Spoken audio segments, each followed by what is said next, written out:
In today's video, I'm going to teach you how to hide the inbox in Trello or close it when you need a cleaner workspace.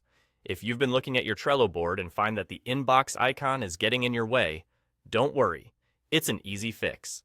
Let's walk through the steps together to ensure you can customize your Trello view exactly how you like it. First things first, navigate to your Trello board where you're noticing the inbox icon that you want to remove. You can do this by simply opening Trello and selecting your desired board from your dashboard. Once you're on that board, glance toward the bottom of the navigation bar. This is where you'll see the Inbox button, a small but sometimes intrusive feature. Next, all you need to do to hide or close this inbox is to click on that Inbox button. It's as simple as that. One click should toggle it off. Now, you might find that this option doesn't always work immediately, especially if you're just looking at the main board view without opening any lists or tasks. If this happens, don't be alarmed. What you'll need to do is open up either your board in more detail or switch over to the planner view. Doing this can reset the interface and allow you to effectively hide the inbox once you do click that button.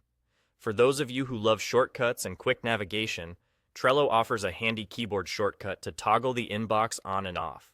Just press the G key followed by the I key, and voila! The inbox will open or close based on its current state. This makes it incredibly easy to manage your space without having to manually navigate every time.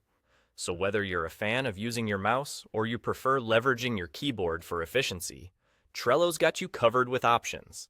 And that's really all there is to it. With these simple steps, you can keep your Trello board as clutter-free as you need it to be, enhancing your focus and productivity. Remember, sometimes a slightly less busy interface can make a world of difference in how effectively you can work. Keep exploring all the ways you can harness Trello's capabilities to suit your own workflow needs. Thanks for joining me today, and I hope you found this guide helpful. Don't forget to like this video if it helped you, and subscribe for more tips and tricks on making the most out of your tools. See you next time.